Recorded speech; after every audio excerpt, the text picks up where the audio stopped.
topic to just talk about funding. I mean, I can tell you briefly my thoughts on sort of what's happening in the market today, and then there's so many people here on video. It's probably a better use of our time for me to hear what's on your mind, because I don't want to talk forever about things you guys don't care about. So I've been in a VC for about half my professional career. The first 4 years were at a firm called InQtel that makes VC investments on behalf of the CIA. So I did that for 4 years. That was more of a traditional strategic corporate venture capital group. CIA came to us and said, we have this laundry list of technologies we're interested in. Can you go find companies that are working on the problems that are important to us? So I did that for 4 years. I was based out here. I flew back to DC like 3 or 4 times a month. It was fun, but tiring. Then about 4 years ago, I came back to the venture world after a bunch of, question. Hey, do you need security clearance to get onto that job? I did not need it to get onto the job. At some point, it became useful to get it, so that happened. Glad to no longer have it, so it's better to not know certain things. And I came back to the world of traditional venture investing about 4 years ago with SoftTech. Just a quick overview on us. There's 2 partners and 1 principal, so 3 people on the investing team. We just closed our 4th fund. It's an $85 million fund. The 3 of us will make 15 to 20 new investments every single year in seed stage companies. Our typical check is anywhere from 500 to 750K. So we stay very busy. It's crazy. This time last year, I was not that busy. I was basically begging for meetings. Everyone had kind of closed up shop and gone home. This year is not the case. I was a little late because I thought I had enough time to squeeze in one last pitch before I came down to San Francisco. And we have one deal that's in docs that I think will probably actually close somewhere between Christmas and New Year. So that should give you some sense about how busy the venture market is right now. And I think if I were an entrepreneur, I think the biggest thing to keep in mind, this is something that Pamela and I talked about earlier, is when I started in venture 4 years ago, the world was very orderly. You had like angel investors that wrote little checks. You had seed funds like SoftTech that would do like $1 million round. You had Series A firms that would do $4 to $6 million Series A's. Then you had Series B firms that did $8 to $10 million Series B's. The world is not like anything like that anymore. When I joined SoftTech, our average round was somewhere in the range of $750K to $1 million in new investment. This year, my median check, just my contribution to a round, was $880,000. So we're now writing checks ourselves that are about the size of the total rounds we used to do. And the average round, I think if I did the data right, is about $2.6 million for us. So rounds have gotten much, much larger. So now that we've gotten bigger, there's this whole new class of investor in between angel and seed called pre-seed. Now what the heck is pre-seed? Pre-seed is now what seed used to be. So pre-seed is now 500, 750. And now we have these other players between seed and Series A. It used to be you'd go from seed to Series A. Now you have seed extension, seed prime, seed 2. You have all these intermediate financings. You have angelless and angel syndicates. So some days I genuinely feel bad for the entrepreneurs I meet because the world is so complicated. There are so many new firms and new strategies and new players in the market. It can be really hard to figure out, given where you are with your business, like who's the right person to approach. And so I think that makes the world hard for me as a venture investor too, because I had a series of relationships and people I like to work with quite a bit when my check was 400K, but my check's gotten to be 880K and their check's gotten to be 880K, and it gets harder to work together. So I've had to go back and recruit a whole new set of people to work with. I think the other thing I'll just say about strategy is there's a million ways to make money in venture capital. Like you can be really good at spotting product, you can be really awesome at spotting markets that are going to be big, you can be really good at picking people. I'm mostly a people person investor. Like I'm not a spreadsheet person. I'm not a big complicated financial model person. I'm mostly a people person because I'm a seed stage investor, and that's what I do. That's where I feel comfortable. No 3 investors are the same. And so I think one of the things you should all know about venture financing is really know your audience. Like I try to be pretty transparent. I tell people 90% of the time they come in the office to pitch me, I tell them, put your laptop away. I don't want to use slides. I want you to talk me through what you're doing. Because my experience has been people who can explain their business in simple English and clear words, generally have a deeper command of their business. Anyone can kind of click next slide, next slide, next slide. If one of you were in the elevator with another person who was looking for a job, and you want to tell them about your startup, you wouldn't pull out a slide deck and say, "Well, let me show you this deck of." No, you'd pitch them on the spot about the company. If you bumped into a prospect at Starbucks, you wouldn't say, "Let me go get my laptop so I can show you." No, you'd have to have the ability to talk coherently about your business. And at the earliest stage, to me, the biggest thing I get excited about is, does this founder or this founding team have a really big vision and opportunity in front of them? I'd say there's 50% of the people I meet where I say no, they're going to make money. No question about it. Like, they're going to make money. They have a good business. But let me explain venture math to you, because I feel like not enough people put this out in the ether. My partner, Jeff, and I raised an $85 million fund. We told our limited partners, our investors, that we would give them, at a minimum, 3x their money back.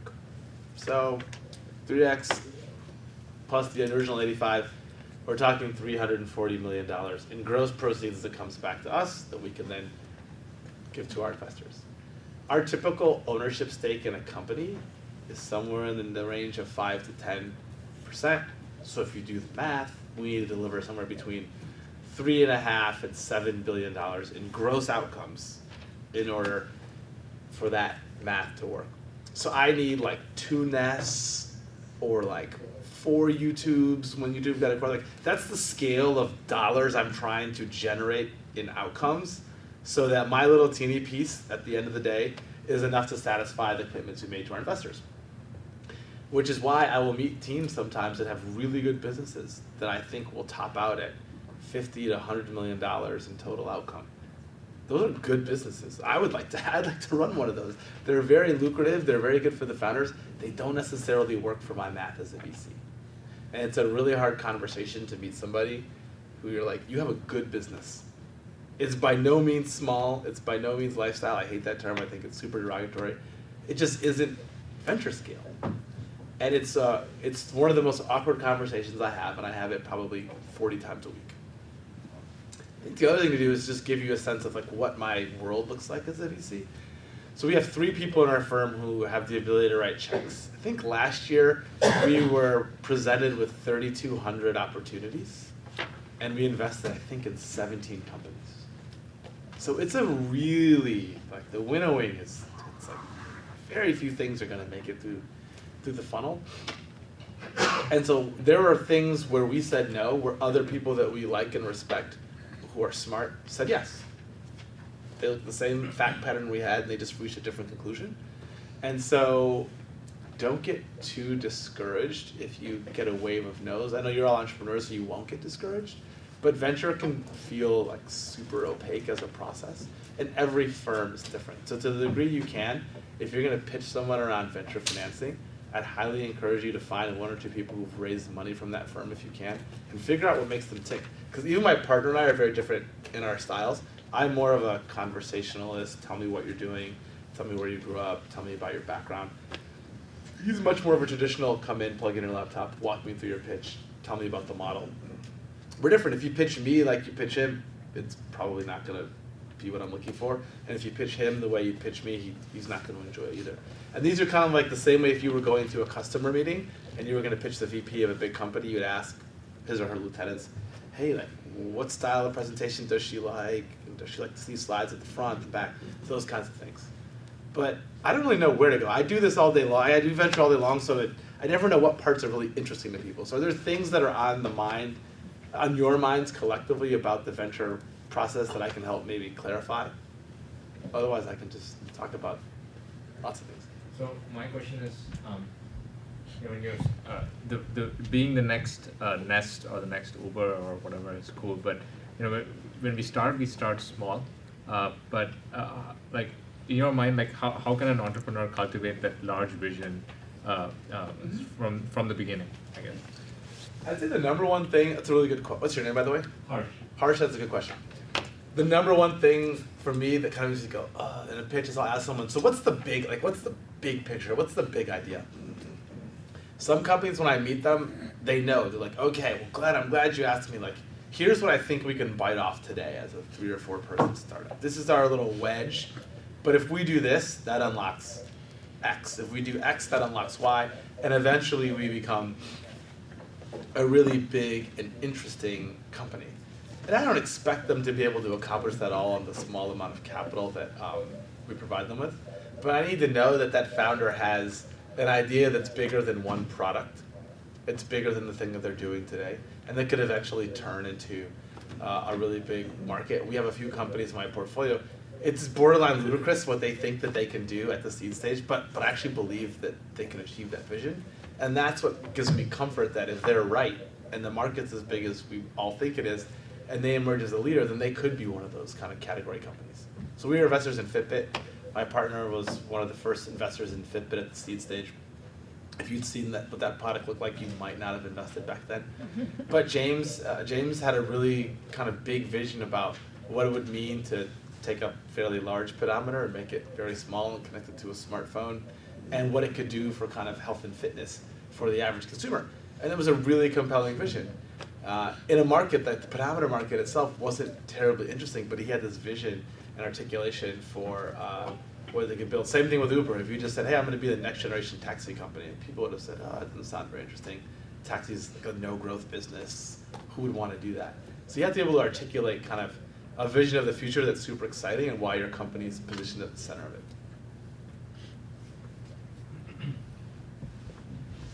it. What is your time horizon, like 10 years, 5 years, or for your own fund? Oh, perfect example.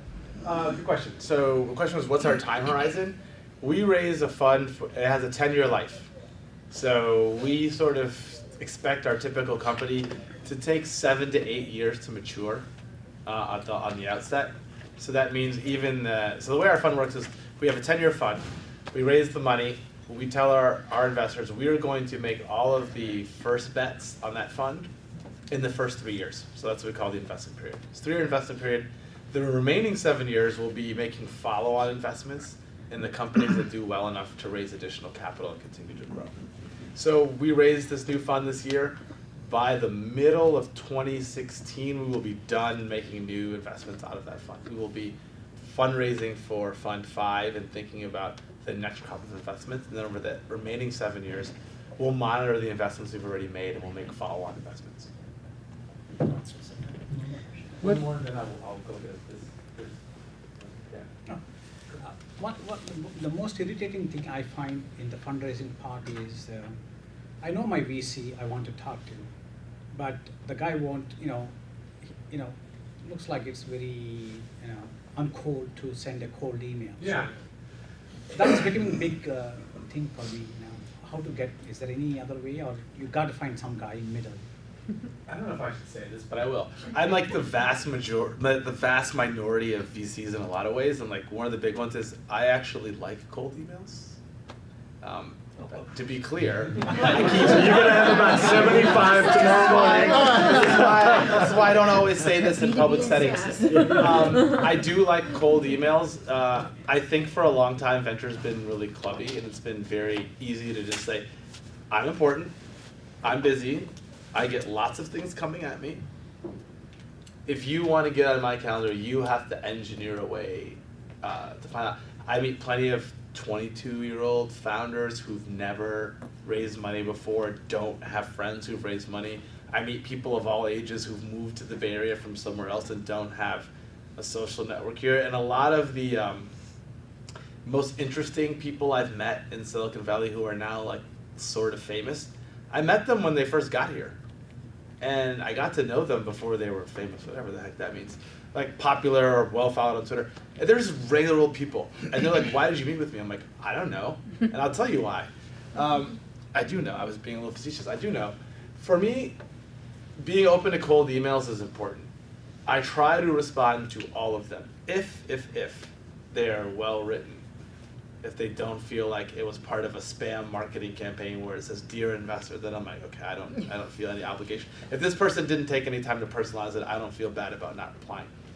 If it's broadly in my specialty or focus area, and sometimes I miss things, and the people who follow up with me again and said like, hey, can you can you like take a look and tell me what you think? I try to give people my sense of whether it's a good fit for us. And I try to leave time in my schedule to meet with people or to take pitches from people who are new. The yield, if I were to do a cold analysis of the ROI of this, it's probably on average very low, but I'm just looking for the outlier. And look, we were all rookies once. Like everybody was a rookie once. Everyone was a total noob in whatever it is that you do, and somebody took time and like gave you some advice. Sometimes I tell people, you should go get a job. Like you are like not, like this is not a good idea, and like you're new, like you should go learn this somewhere else before you jump in.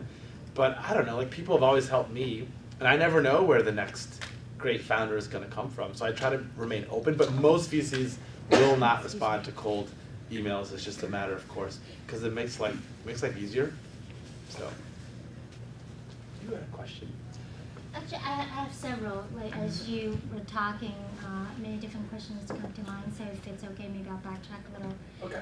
Yeah, in terms of reaching out to a VC like yourself, that you're open to cold email. Aside from personalization, aside from kind of the product or the business fits into your investment area. What kind of detailed information about a particular product, like executive summary or the slide deck or I just what? like a paragraph. I read most of my email on my phone. I don't mind attachments, but usually if you just tell me like, hey, here's what we're doing, here's the team behind it, and here's why we think it matters. If you have a demo or a product you can point me to, like that's always awesome. But that's really, I just want to get a sense of like, should I spend, when I read them, I'm like, should I spend another 10 minutes thinking about this? Like that's really for me the litmus test. And if the team sounds interesting, like based on background or experience or time in market, if it's a category where I'm really interested, I'm kind of more inclined to learn more. So that's really what I'm looking for is like, if I don't get it in that email, then I'm sort of like, this seems confusing to me, like, I don't know that a half an hour is going to make it less confusing. I'm inclined probably to say, oh, this isn't for me, for whatever reason. Okay, and Actually, can I go and get some other people first and then come back to you just so I get as many? A quick Oh, question yeah, sure. on that email thing is that is it fair to like specifically ask for something at the end of that email, like a follow-on meeting? Yeah, or I mean, the three things I get usually like, I'd like to meet with you and present. That's a kind of a high bar. I'd like to know if this is interesting to you, which is like the medium bar, or I'd like feedback on my idea, which is the lowest bar of all. And so, it's rare that I will go from a cold email directly to having someone come in our office and pitch. It happens though, like it definitely like happens. Oh, on the screen. I'll get to you next. Yes. Hang on. You hear me? Yep. Okay, two-part question. I'm new to investing. Obviously, getting to the VC Series A where you're at is a level I want to get to at one point to talk to you about investment or to people in your realm, I guess. Yep. What type of terms do we typically see when we're asking for $850,000? And second, do you guys want like do you have someone on your team involved in the company as far as being on the board or an employee of the company? Two questions, like what's the current environment for terms is one, which is a good one, and what do we do post investment? So I'll cover terms first. Here's the way I think about it. On average, in a seed round, the investors as a group, we're gonna buy between 10 and 20% of the company. I don't personally want to own more than 7 or 10% because when the next round comes around and you're really successful, the dollar size of my check to maintain my ownership position is probably too large for my fund. I also don't want the founders to sell so much of the company at the seed round that by the time I do the Series A, they don't have control. I just think that's like a bad outcome for everybody. So we kind of say a healthy seed round is in the mid-teens to low 20% of the company that's sold. So if you just do the math, if these companies are raising $2 million on average as a seed round, you guys all know pre-money, post-money evaluation, y'all are familiar with that terminology. The post-money on those kind of rounds is 8 to 10 million bucks. It's just $2 million times 4 or 5. So everyone's like, how do you arrive at valuation? It's not spreadsheets, it's not math, it's like ownership percentage and dollars deployed. And then it's competition. So in the most competitive opportunities, the entrepreneur might say, I only want to sell 10% of my company. That's it. That's all I'm willing to part with. So we spend a lot of time with the Y Combinator companies. You pay more. Like, it's just that simple. You could say this is only 3 people, you've only been doing this for 3 months. Doesn't matter. You have all the great arguments in the world. For Y Combinator or AngelPad, 500 Startups, the competitive dynamic of the fundraise, and that there's so many people who want to get into those companies, it trumps your counter arguments about like what's market or standard. Those companies operate in a different, fundamentally different market. For normal companies, I would say our normal pre-money is probably 6.5 these days. It's hard to do much less than that without messing up the ownership dynamic between the founders and us. As pre-money or post? 6 pre. Yep. Yeah, you had a question? Have they done money beforehand? Most of them have. Nowadays, most of them Like have. how much? What might have gone in? Usually 500. I'd say 250 to 0 to 500K usually has been raised by the time they come into my office. Much more than that, then we start asking questions like, how was the money well spent? Are they where we think they should be for having invested $1 million in the business? Like, where does that stand? So it's the pre-seed, Yeah, it's a pre-seed. whatever it is. On- I'm going to come back to your board question in a minute. Sorry, man. Yeah. Is this convertible note or is it term sheet or? So I would say lately about half of the investments I do are convertible notes and half are price equity rounds. I vastly prefer price equity rounds. Like it's honestly better for everybody. I don't care what anyone says. Like I believe strongly it's better for everybody. But I don't always win, and I'm unwilling to walk away from interesting companies over deal structure, over that particular point. Then the question is like, what do we do once we invest? How do we get involved? So I will never become a full-time or part-time employee of one of my portfolio companies. Like it's their job to run it. It's my job to support them. So I don't want to work for any of them, as great as those companies might be. I work with 14 companies and I have 2 board seats. Board seats as a seed investor are very time-consuming because most of the boards I'm on, it's me and 2 founders. So I'm effectively doing all of the work of the outside board. It gets easier when you have 2 or 3 board members. You can share the work. You get a wide variety of perspectives. But when you're the only outside board member, it's a lot of work. I have 1 company in my portfolio that I talk to on the phone literally every single day. He calls me every single day. That's like the extreme end. I have a couple Series C companies. I see them 3 or 4 times a year. The vast majority of my portfolio companies, I have a once a month, multi-hour, face-to-face meeting with them where we go over everything that happened. For ones that want more, I give them more. I have another one where every other Friday, I spend the whole morning on site with his whole management team. So he and I have a one-on-one. I have a one-on-one with his co-founder. I do usually executive hires come in on Friday. So I will do any hiring things. Like it's his 3 hours to allocate however he likes. And he sends me an email on Wednesday before Friday. He goes, this is what we're gonna do on Friday. I come in for a half a day. It's a big commitment. Company's doing well. This is you are on their board. I'm the board, yes. Yeah. So the reality is with 14 companies, thankfully they're not all high intensity. Some of them are doing really well and frankly like there's not much I can do to help them. Others are kind of going through periods of time where they're just resetting or refocusing and I'm trying to give them space. But it's a lot of work. No question about it. So your focus areas, how open are you to go into different areas? I mean, your focus areas are certain areas, right? For example, any VCs, I mean, do you think that I'm not that rigid. Okay. So there's very few investments I've made where I had a really strong top-down thesis and went hunting for like the company. I tend to be more founder-driven. So the last 2 investments I've made were both in markets where I wasn't looking for a company. I did one in sort of hyper-local news. I was not looking for a company in that space. I just found an amazing founding team that I really liked. And they got me excited about a market that I didn't really think was that awesome. But I'm a believer now. So most of the VCs are like that, or? No, a lot of people. So you gotta remember, like I'm different. So I do 5 to 6 investments a year. If I spent my whole year coming up with like a really deep thesis that only produces one company, I'm in trouble.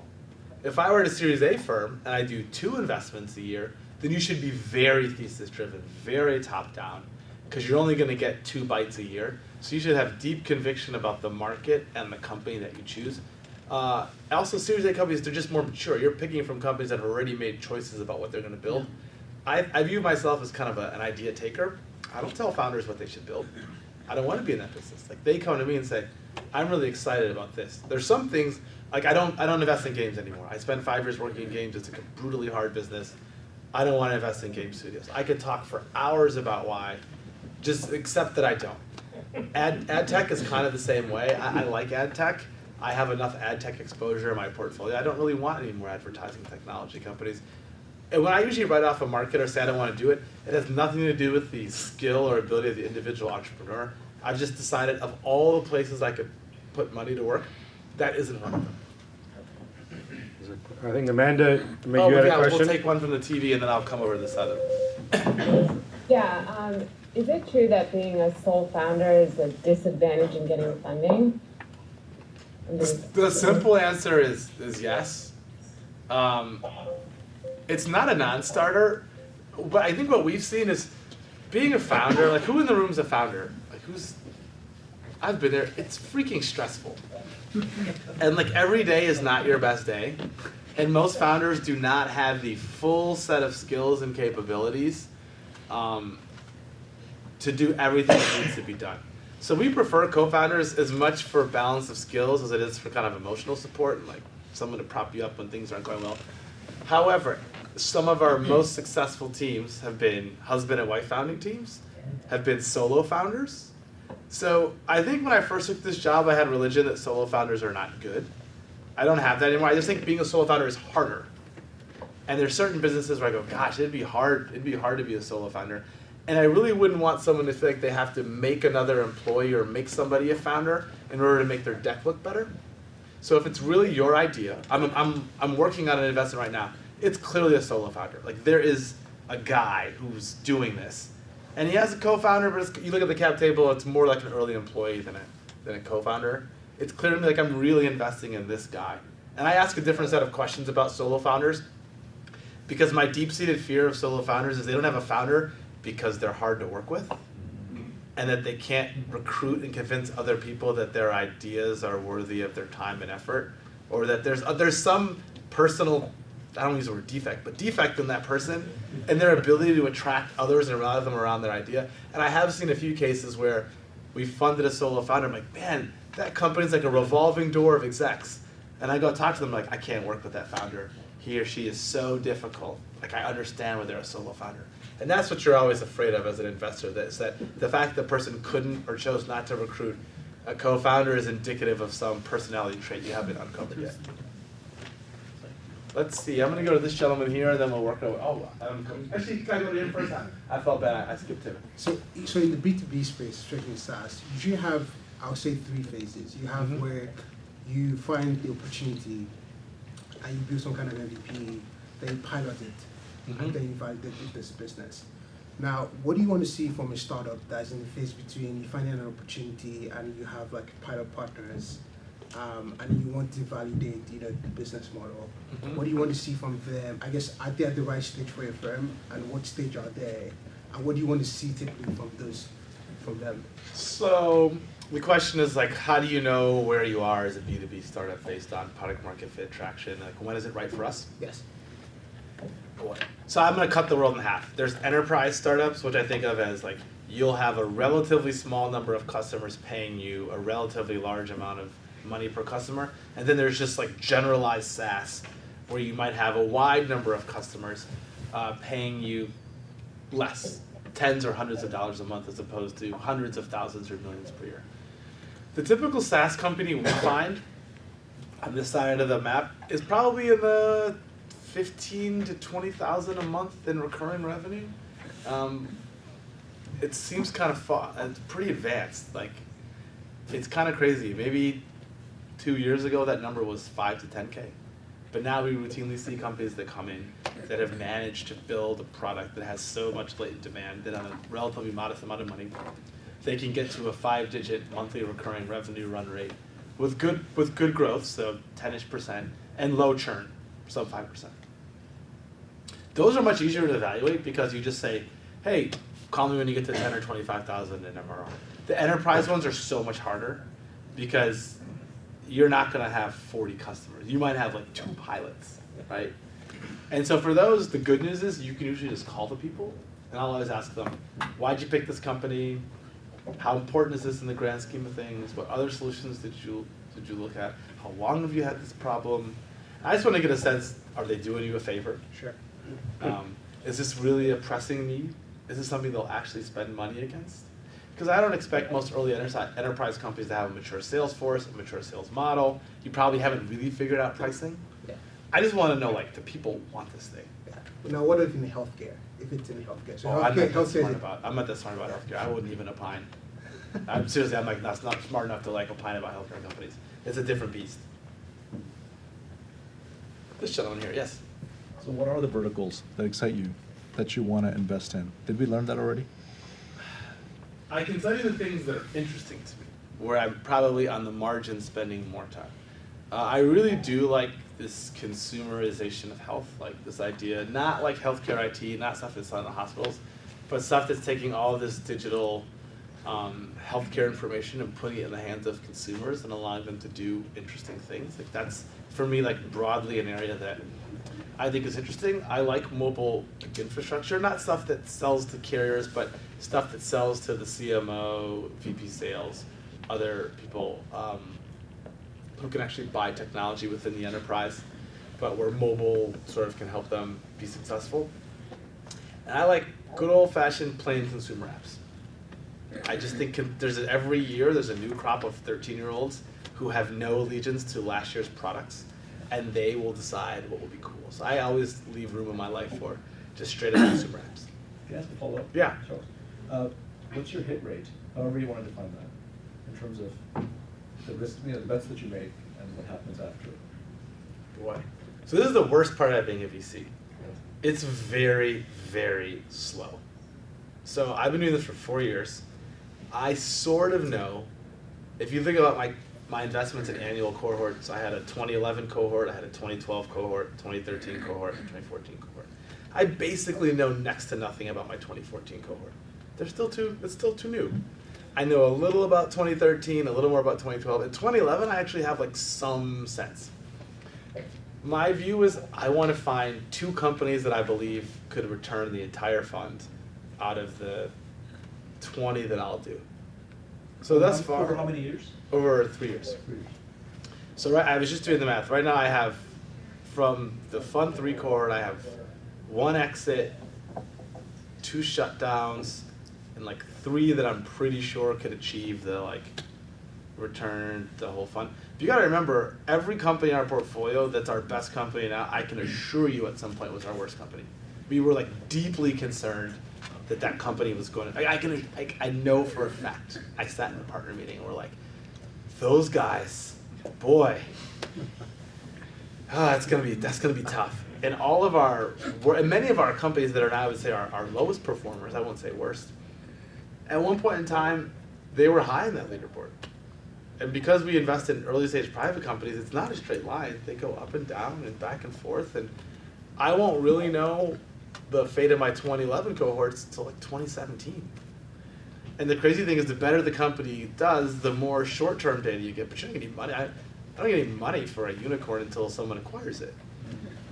So it's a very hard business to know whether you're doing a good job. And then sometimes you get things out of left field. Someone comes in, acquires a company, you're like, wow, like that was lucky. Like that was fortunate. The company wasn't looking to sell, and there was a buyer who was motivated, and they came in and paid a good price. Does that mean I'm good?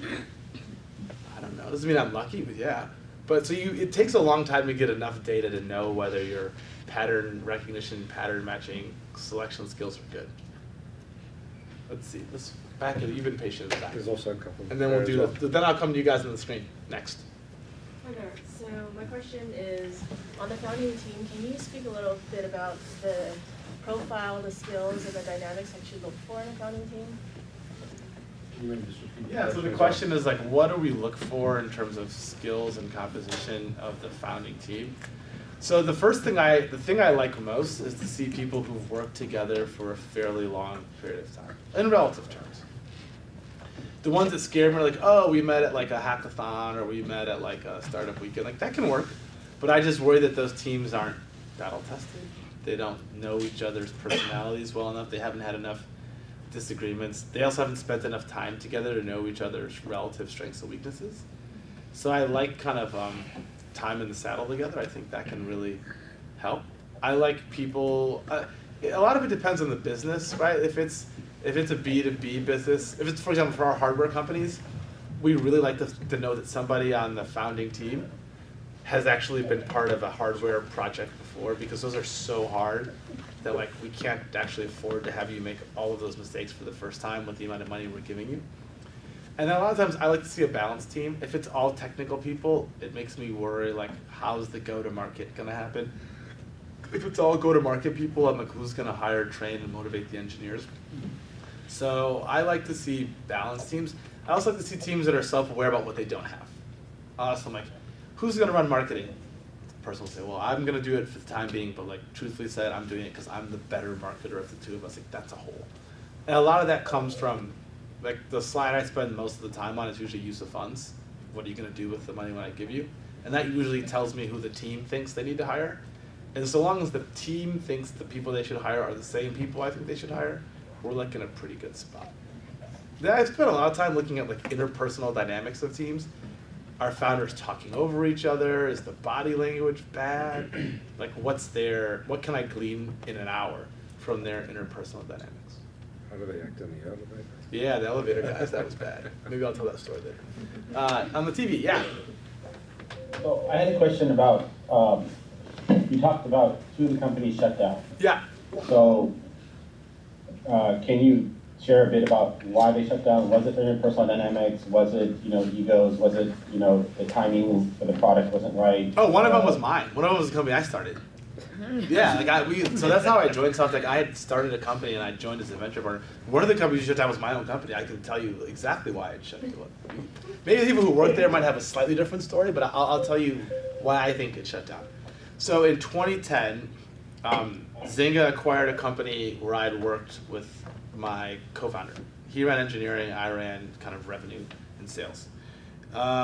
We did not want to go to Zynga for a variety of reasons that I won't get into here, but a good company just was not right for us where we were in our career. So we left, and we were sitting around thinking about what could we do. We started building some ideas, and we're like, how come no one, and remember this is 2010, how come no one's building games for Android? Like Android was starting to take off.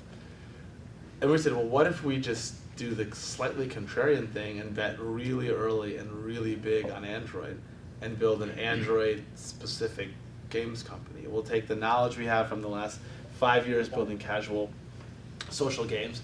And at this time, there was no Candy Crush, there's no Clash of Clans. There wasn't even really Angry Birds. This was like pretty early days for mobile games. We're like, mobile's wide open, Android's wide open.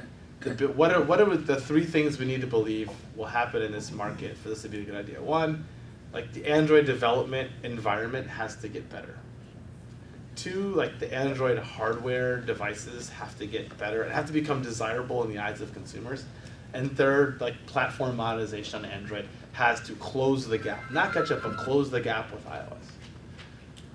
All of those things did not happen. Mostly monetization. Like we could not make enough money from our core Android audience. And when we started, Android was so fragmented that the amount of time and energy we spent building products was disproportionate to the return we got. The big thing though was Zynga's stock went from 15 to 2, and no investor wanted to put any money whatsoever into free-to-play mobile games companies. It was like the market froze. Everyone said, this is just a bad market. If Zynga can't make any money, like why should your little teeny tiny company be able to make any money?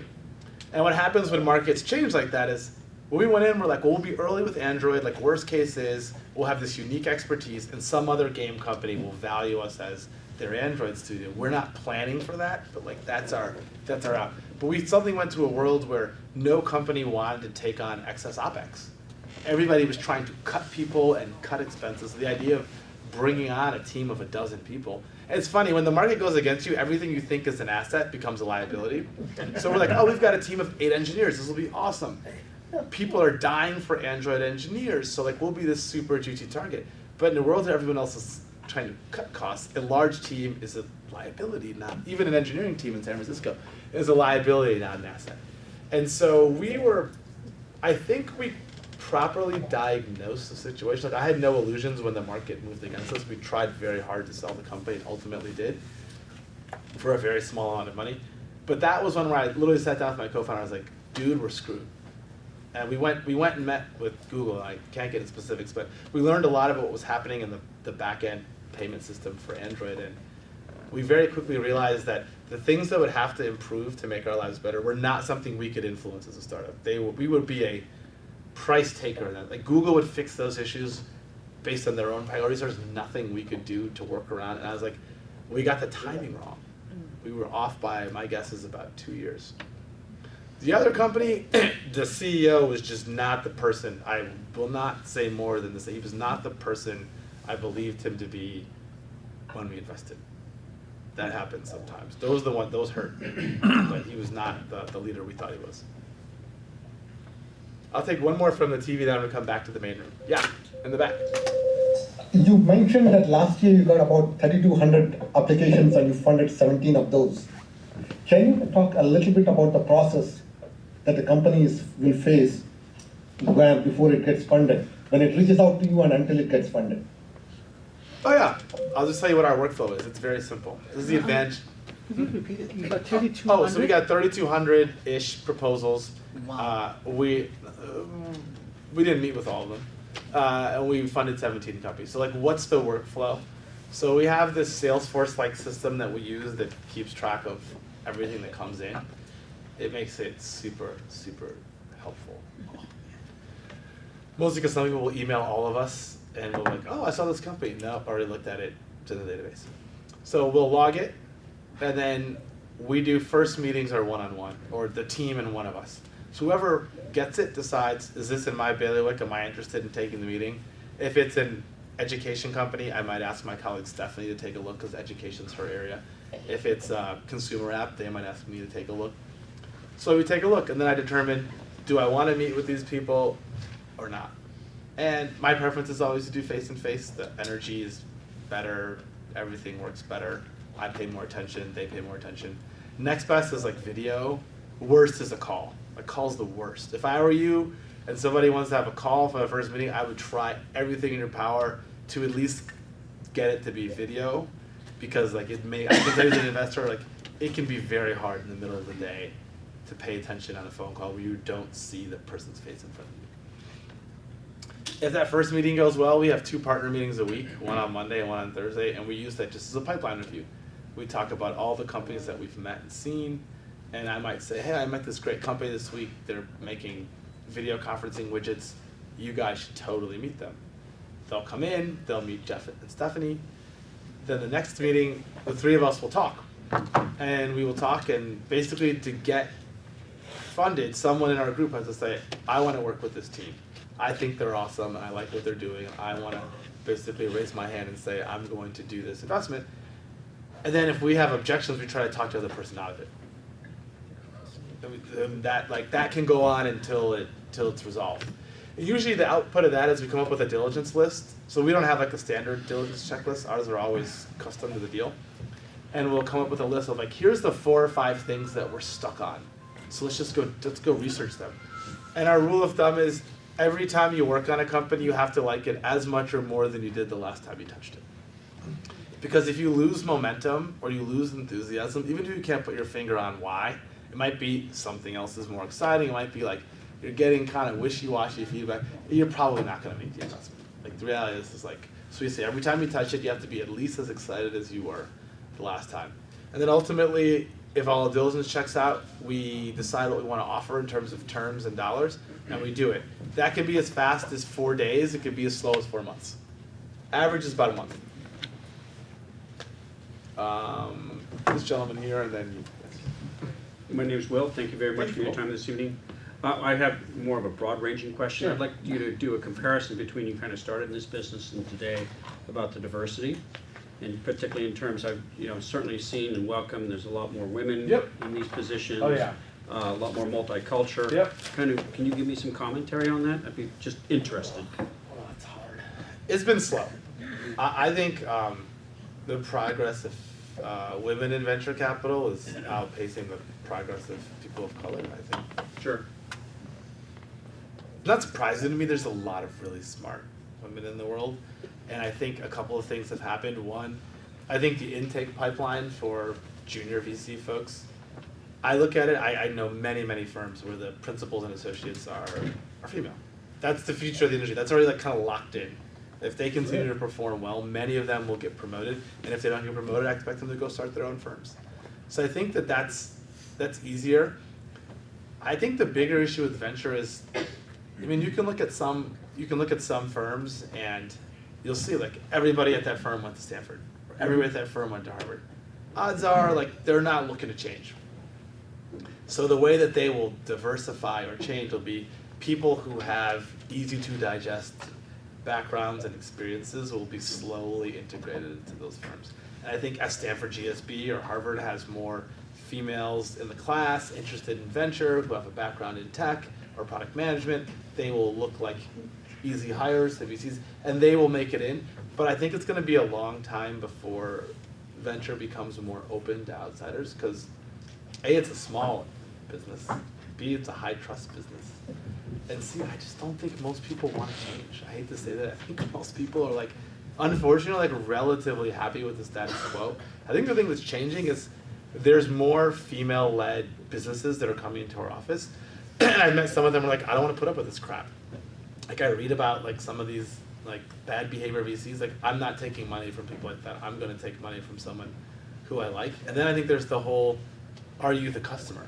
You know, there's some areas where I think I'm not at all qualified to judge which product will win in that category. I'm even qualified to judge the category, period. And having a broader set of opinions around the table changes it. So I think my view is like most things in venture change because of greed, not fear. And so I think as firms begin to realize like, wow, if we don't have talented women, people of color on our staff, we're missing out on opportunities. There's markets we fundamentally don't understand. I mean, it sounds crazy. When I started in venture 14 years ago, the idea of an Indian American CEO was like crazy. Everyone's like, you can't do that. The idea of like an Asian American female CEO, people would be like, no, like customers won't like it. Whatever. It's all nonsense. And now, if you were to have a firm that like had those values, you'd miss out on like so many great companies. And so, whether it was like enlightened, change or pure greed, I think people realized I can make money investing in a class of people that are not necessarily right like me and that require some accommodation on my part, and I'd rather do that than not make money. But that's like I've seen that happen over like 10 or 15 years. Long ways to go yet. I'm glad people are talking about it. 5 years ago, no one was talking about it. Everyone's like, VC's a meritocracy, if you work really hard, you'll get in, blah, blah, blah. Totally not true. Totally not true. So, hold on, this guy's been like super patient, this gentleman here, and then I'll come to you, sorry.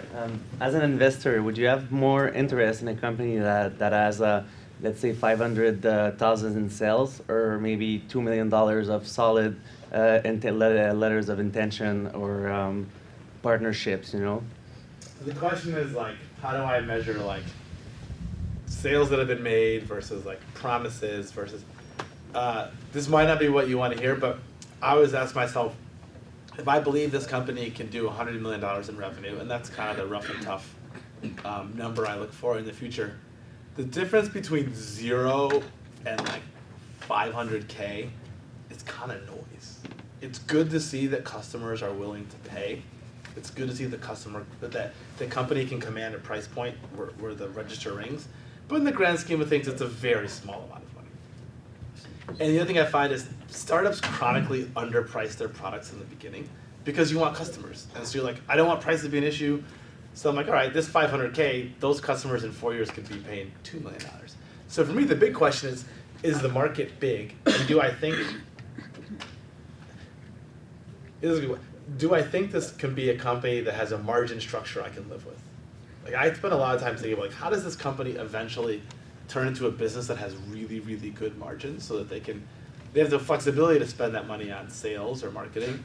It's why I don't do much in e-commerce. I like struggle to find businesses where net of the marketing expense, unless you're a vertically integrated brand, it's really hard for me to see how you make a really great business selling other people's stuff.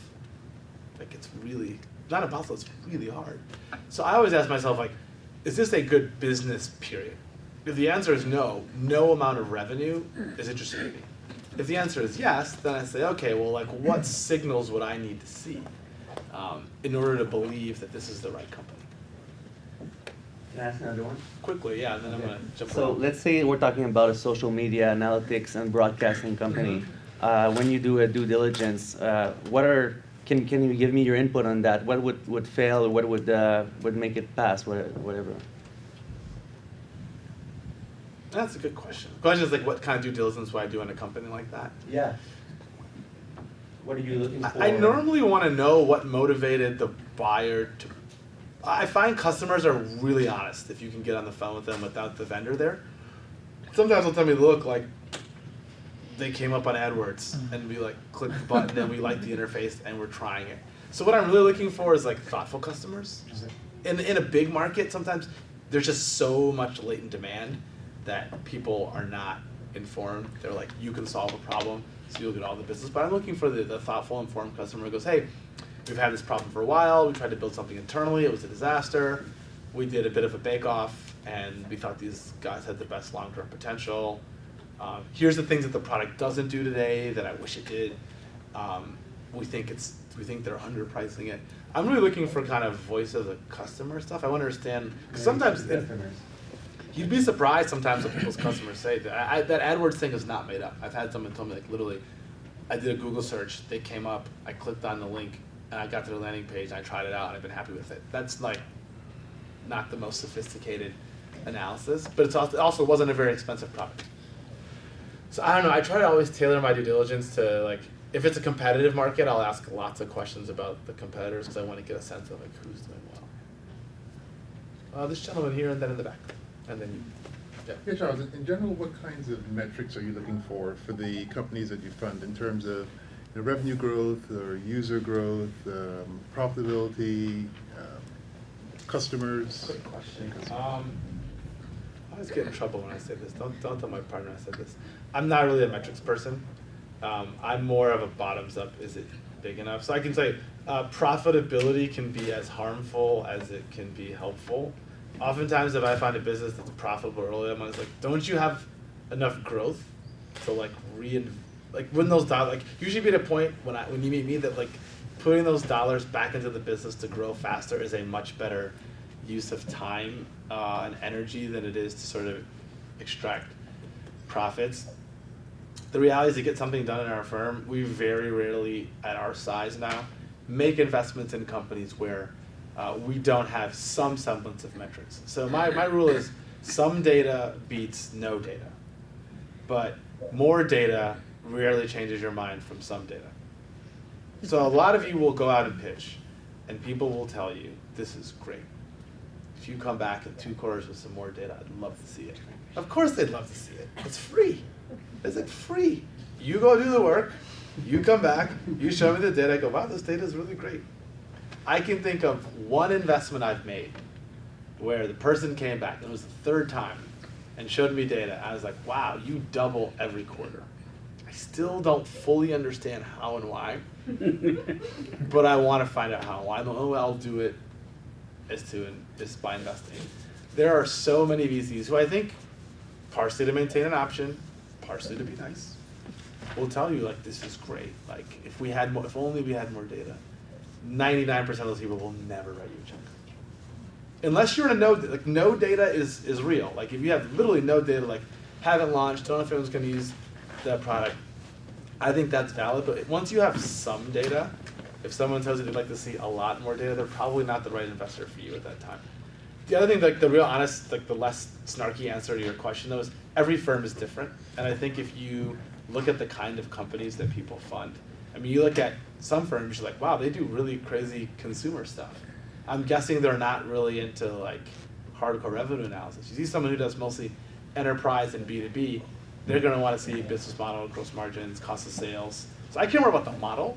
Like if you can tell me the model, like, hey, we think we could command a price point of $1,000. We think our cost of acquisition is going to be around 200, and here's what we've got to work with. You and I can have like a spirited conversation about, based on what I've seen, whether that model makes sense.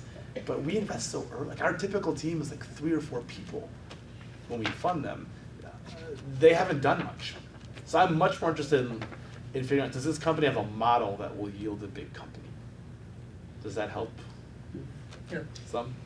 I wish I had I wish I could tell you like $10,000, 40% gross margins, in the back in the blue. Hi, so I have a question. So as an entrepreneur, how should I choose my investors? How do I do my due on investors? That's like, I'm stunned that entrepreneurs, like, on average, don't do a better job of this stuff. It's really hard to get rid of an investor. It's like really hard to get them off your cap table. Like, if you have a bad relationship and your company's doing well, then they won't want to sell their shares. If you have a bad relationship and the company's doing poorly, no one's going to want to buy them. So it's really hard to get rid of an investor. What I would do is find 5 or 6 companies that they're involved with and just ask those people what their experience has been like. I find bad behavior and good behavior are remarkably consistent. Occasionally you'll find people who are like mostly good and have like a few bad experiences. But I think if you interview 5 or 6 and entrepreneurs will be far more honest with you than they would ever be even with me. You could talk to them and say, what's your experience been like? And if you have friends who are in accelerators or incubator programs, a lot of those programs kind of keep a list about what across classes and across time, what their experiences have been working with certain people. But I find a few phone calls usually, and even you can do those cold sometimes, like, hey, I'm in conversations with these folks and I'm curious. You can ask them for references or you can do your own homework. And then I also would say, like, for most of the more popular firms, odds are you have friends in your network who've pitched them. And I feel like I'm gonna say no to 99% of the people who come into my office. They're gonna walk away with some impression. Like, SoftTech is nice, they were thoughtful, they respected my time, they were jerks, they weren't nice, they were playing on their phone. They're gonna walk away with some experience, and that experience is gonna like fan out into the ether. And I don't control that. That's like all, when you all go out of here and like talk to each other, that's what's gonna happen. So my view is like you're always referenceable as a VC, and the more companies you meet, the more data points there are out there about your performance. But I would start with companies the person's worked with. Just gentlemen here. Yeah. This question is about negotiation. So once you've got to a stage where you start negotiating with a VC, so VC has been doing this for a long time and they've seen a lot more things. Founder has just done it maybe once, or maybe he's just doing it this first time maybe. So the VCs can take advantage of the founder on the term sheets, on the terms, both economics and control. So you've been both. You've been the investor, you've been an entrepreneur. Can you give us some terms that we should be looking out for where the VC can take advantage of us? Step 1, get good counsel. That's like step 1. So I can tell you the things that seem to like, first of all, if you haven't read How to Be Better Than Your Venture Capitalist or Your Lawyer by Brad Feld and the Foundry Group guys, if you really want like a good book about term sheet stuff, that is the book I recommend to everybody. It's like $27 on Amazon. It's not the fastest read, but it's very comprehensive. The things that people, so it's funny, almost every entrepreneur I meet with, this is why I think entrepreneurs get screwed sometimes. They focus on valuation. It's like the one thing, like I just want the highest valuation. Well, there's a lot of ways to like, I mean, there's things I think are way more important. I think like board and control provisions are more important. I think size of the option pool is more important. I think for me as an investor, pro rata rights are more important. I think the nature of voting, it's a class. There's all of these things that like I care about, and valuation is like actually not that high on the list for me. Because I'm gonna get liquidation preference. So like, and the downside, and I think this is how I think actually entrepreneurs do themselves a disservice. They hone in on like the headline number of valuation, and they don't realize like the fundamental, when you're putting the option pool in the pre, the difference between a 10 and a 15% option pool is like actually pretty significant on a small dollar valuation. And if you want a good article about option pool games, I'd highly recommend you Google option pool shuffle from Venture Hacks. It will walk you through a very good, or Fred Wilson also has a really good blog post on this. Read those, because those are the things that, like, I cannot tell you the number of times I've explained this to an entrepreneur. We've sent them a term sheet, we sent them docs and a cap table, and they go, the pre's too low. This is not what we agreed to. I'm like, well, we said the option pool is going to be in the pre, which has the effect. And they're like, yeah, but like I didn't realize that's what it meant.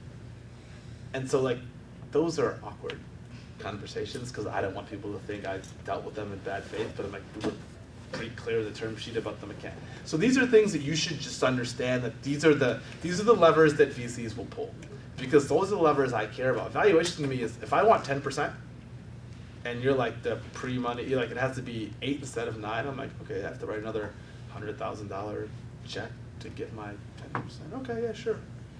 For a big fund, like giving a little doesn't matter, as long as I get the protective provisions I really care about. In the very back.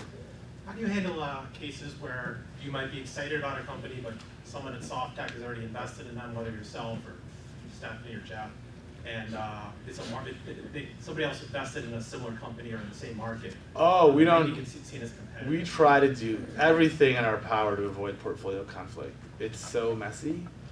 So the first thing we do when we get serious about a company is we say, is there any company in our portfolio that would perceive our investment in this company as competitive? Not what do we think, like, do we think there's someone in the portfolio who has a legitimate argument? And we ask them. We'll just email them. I don't send decks, I just say, hey, here's a pointer to this public website of this company that exists. We're looking at them. What do you think?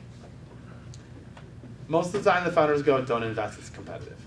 Because why? Like why should they help me? Like why should they invest in someone that's perceived to be competitive? And we have a conversation. And sometimes it's like, well, we might do something like that someday. In which case I might go, well, can you help me understand, like, how are we talking 5 years from now, 3 years from now? And at the end of the day, we believe the sort of tie goes to the runner. So if we're at all uncomfortable and our portfolio company has legitimate gripes, we will walk away. It's just better. We made the commitment. It also has this reverse discipline, which is when we commit to a company, we go, we know that by backing company A, we are saying no to the universe of unknown companies that could compete in this space, and do we feel that we're making the right bet? But it happens 10% of the time we get excited. There's something. We have 90 active portfolio companies, so. Oh, right here. Yeah. Any IPO candidates in your current portfolio, and are you looking to invest in those candidates? I hope so. I hope we have companies that I believe have IPO potential in the portfolio. There's at least 3 I can think of that are achieving what I think are the thresholds that would make that conversation relevant. So I have a question about the people who are your customers and actually give you money to invest. Kind of how has that profile changed in the last 5, 10 years? And what is a standard person who actually comes and gives you money? You're starting a fund? No, I'm just curious. So the I question want is, to know like, where his pressure comes from. Who gives us our money, and like how has that? Yeah, what profile pressure changed? does that put on you? A lot. Yeah. The simple answer is a lot of pressure. We raise from a mix of, so the main, without getting into our specific mix, Yeah, I don't need the specifics. main people who invest in venture funds, university endowments, pension funds and retirement systems, high net worth individuals, family offices, and fund of funds, which are basically just pools of money that invest in other funds. We have a little bit of all those things. What I would say is the university endowment folks tend to be the ones that have the biggest, they have the most complicated universe, because they're usually trying to determine how much of my money do I want in the public markets versus private markets. And within private markets, how much of it do I want in hedge funds or venture capital or private equity or alternative asset or whatever it is. So like we're a part of a part of a part of an allocation. And in the same way, we don't want portfolio conflict. A lot of them say, well, if I have 2 other funds that largely mirror your strategy and have a lot of the same companies, and then like, do I need to invest in you as well? Or won't I get the same exposure by simply riding the 2 bets that I have? So they're very sophisticated people, they're very smart, and most of them invest in many venture funds. So they'll come to us and say like, hey, these guys are knocking it out of the park. Like, have you thought about mimicking some of the things that they do? Or I had this other fund that's told me that they've become very bearish on the sector, where you seem to be doubling down. What is it that you see in that sector that they don't? So they're very astute managers of capital, and they have bosses too. And so I find them to be great. They ask us really hard, probing questions. I mean, their number one question is, in a world of many venture funds, how do you guys win? How do you compete? What makes you special? What makes you unique? The same questions we ask startups. So it's very similar to pitching a VC. It's fit. Do they like you? Do they like the strategy? Do they have room in their portfolio? And do they believe you can make them money? So I used to actually work for VC in the UK, and I found it interesting. So the university funds, you found them more demanding than places like CalPERS or. I find their universe to be more complex. The things that they're weighing. Fascinating.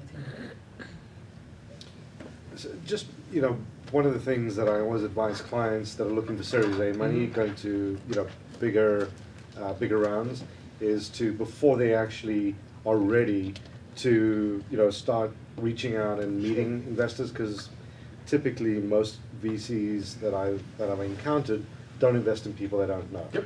So it takes a while to kind of get to know them. And so what I typically suggest is that, we send over some information, and then they just kind of keep them updated as to what they're doing, measurable milestones that they're achieving.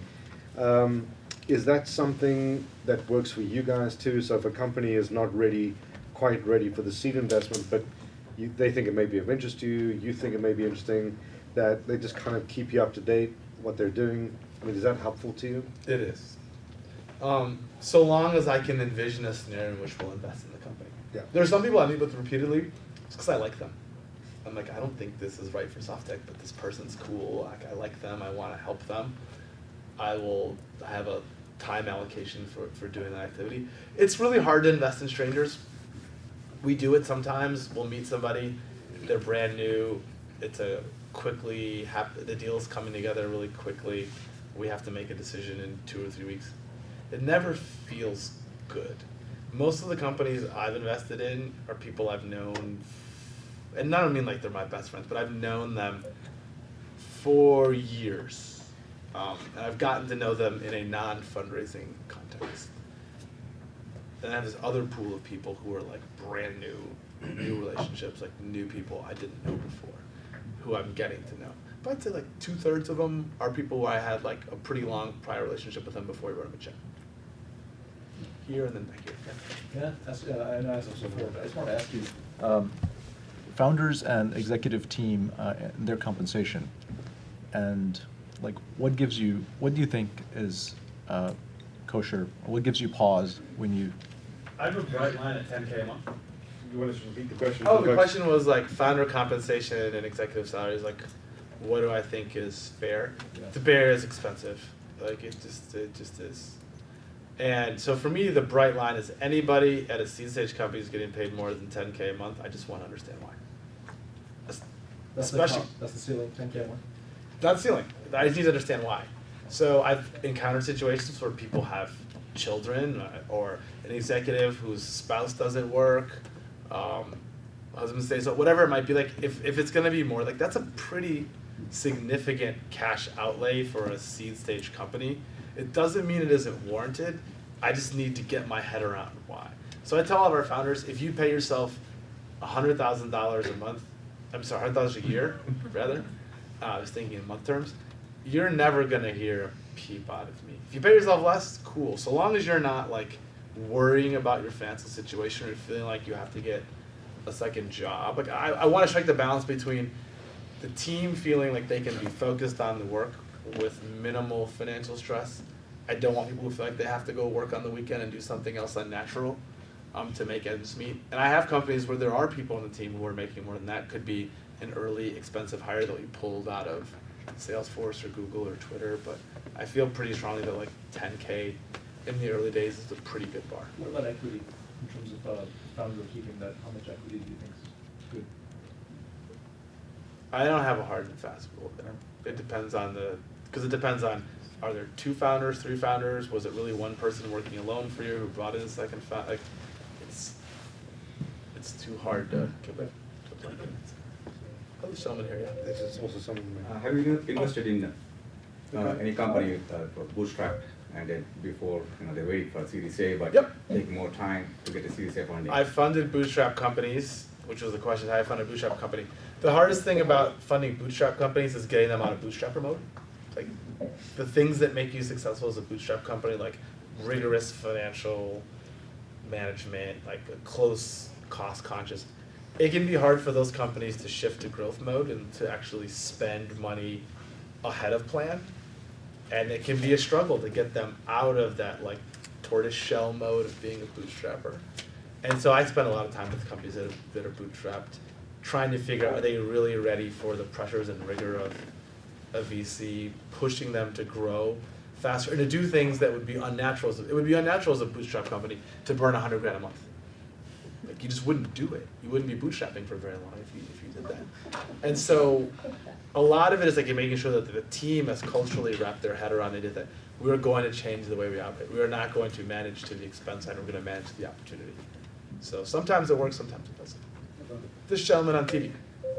Oh yeah.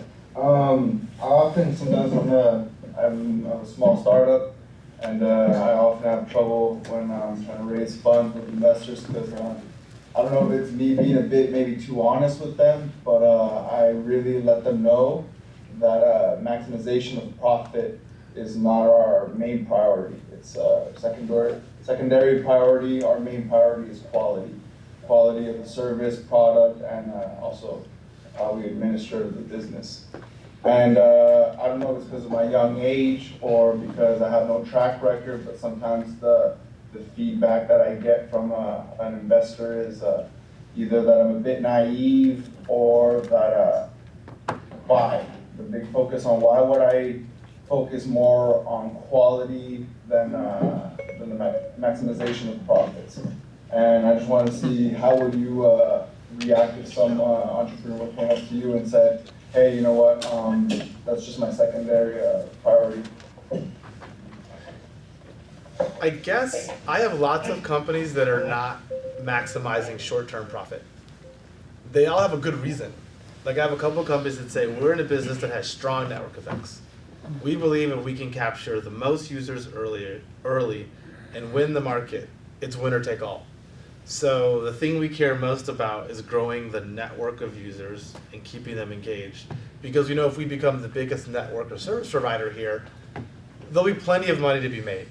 And so if the trade-off is make $1 today or increase the density and size of the network, we will do the latter, not the former. There will come a time at which point we think we have won the market where we will turn monetization on and our focus will go from winning the market to extracting value. That's a totally reasonable strategy for a venture-backed company. I think it's hard if you say like, we're gonna focus on quality and you don't say why the focus on quality ultimately leads to the big outcome.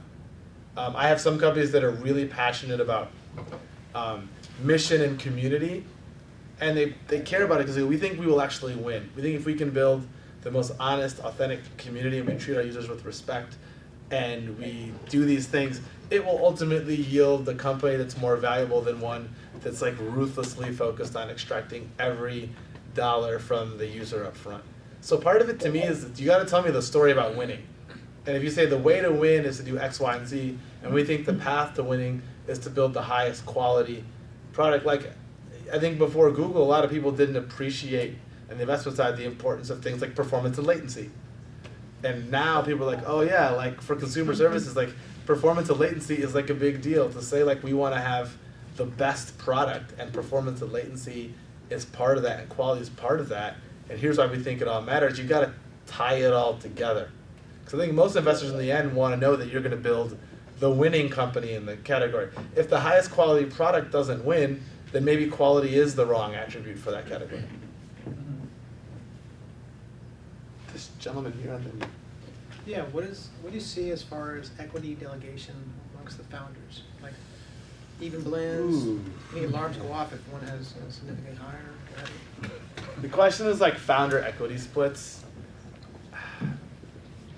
I always just ask myself about incentives. Like what incentives has a founding team created?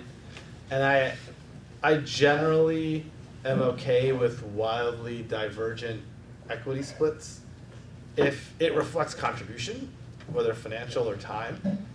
And if the founder realizes that if both sides realize that this person owns substantially more of the company, and there's no hidden resentment. Like I've worked on a few things where someone says, no, he put $250,000 of his own money into the company, and he toiled away in his basement for 2 years, and I joined him as his co-founder, and that's why it's 80-10. I'm like, okay, if you guys really feel okay with it. It's easier when it's more equivalent, but sometimes a contribution it is far from equivalent. So whenever I see something that's not even Steven, I spend time trying to understand why and make sure everyone actually feels good about it. And even when it's even Steven, I spend time figuring out, like, is that the right answer? Because 50-50 or a third is like quick and dirty. It doesn't mean it's the right answer. Sometimes you have 2 of the 3 people who really are more critical to the future of the business, and the third person was an early believer. They should be well compensated, but maybe not to the same degree as the rest of the team. You mentioned, so you invest in people when you have a personal relationship, at least you know them for a couple of years. So then if we want to ask you for seed money, when do we need to start? And how that first cold email should look like, hey, in 3 years we want to get this. Fair question. So of the last 4 investments I've made this year, 2 of them were people who were unknown to me at the time. Like my first interaction with them was the fundraising process. One of them I'd used his service, and he reached out to me, and I'm like, oh, I used the service, it's great, I'd love to meet you. So I just I knew the product already and liked it and wanted to meet the founder. The other person was someone I met through a demo day at an accelerator. She wasn't presenting, she was just there. And she told me what she was doing. I'm like, this is pretty cool. I mean, I can get comfortable with the idea of investing in someone I don't know in a month.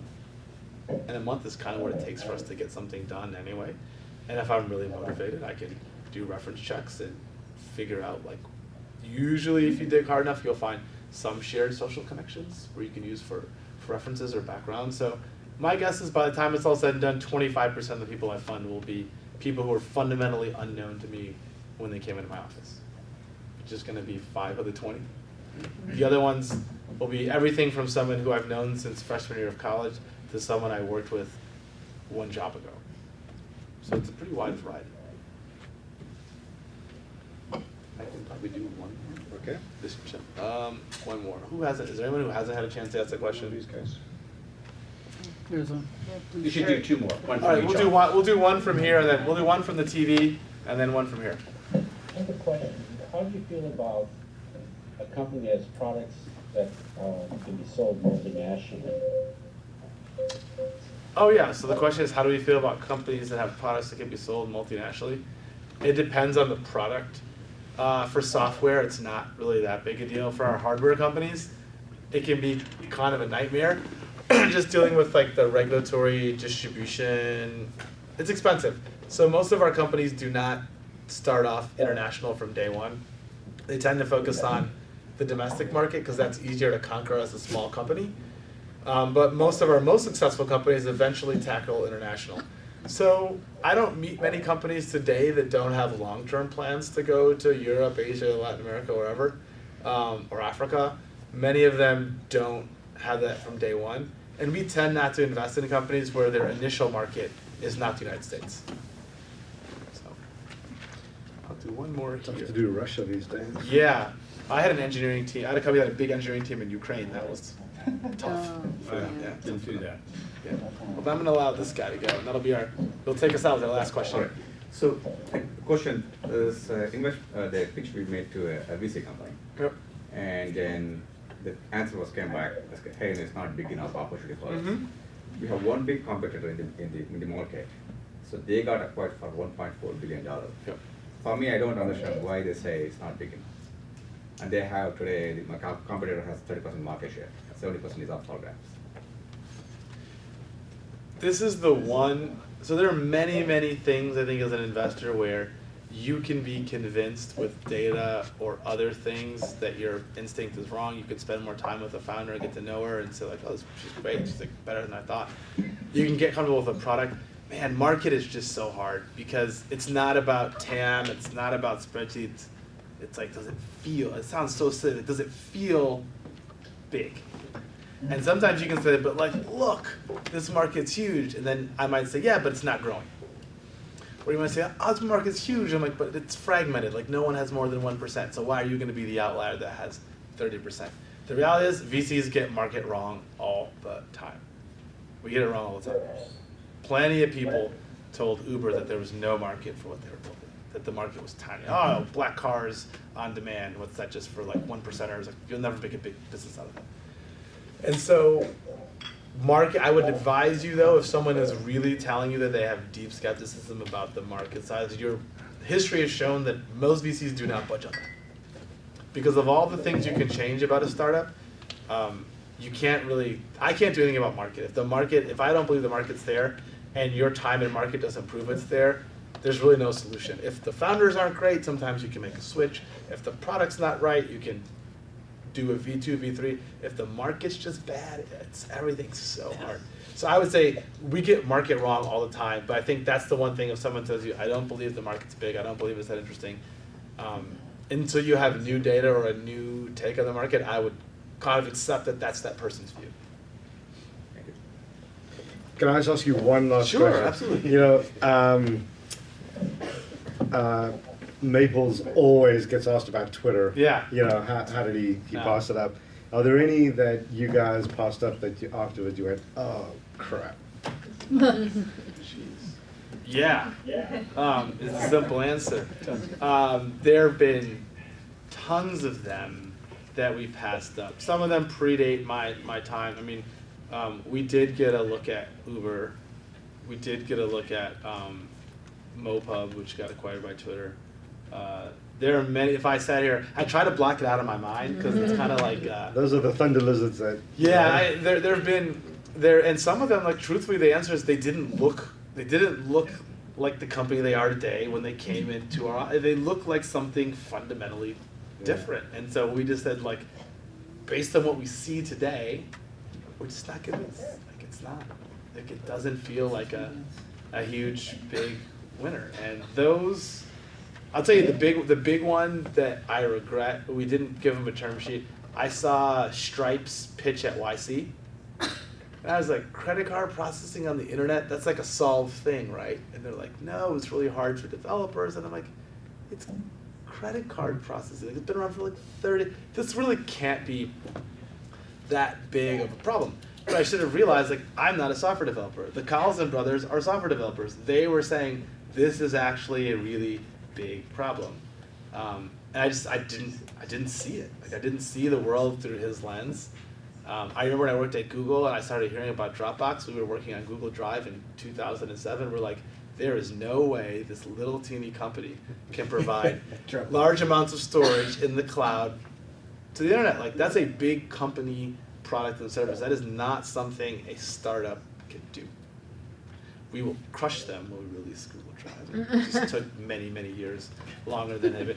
So part of this job is you do have to have a short memory, but when you really miss something big, you got to go back and just like, what is it that I didn't see? And how do I hopefully not make that same mistake again next time that same kind of company comes into my office? So. Great. Thank you so much, Sean. Really appreciate it. Thanks for the great questions. You guys are one of the most lively, interesting audiences I've been around. So at least tonight. No. Across a wide spectrum of time.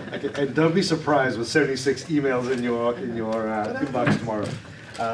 You can go home and drown your sorrows. While I work on 76 emails. Thank you. Thank you all for coming, and thank you for hosting. Yes, thank you. You're welcome. And hopefully we'll find some real gems here that you can look back and go, man, it was that night at Procopio that stormy night, and I really didn't want to make that drive down. I am so glad that I did. You know? I also will say that some people are very strict about where they find their opportunities. Like, I only do warm leads, only people. I find companies everywhere. So I come to as many events as I can and meet as many people as I can, because I don't claim to know where like my next great investment will come from. I don't. So. Perfect. Fantastic. Excellent. Thank you. Thank you all for having me. All right.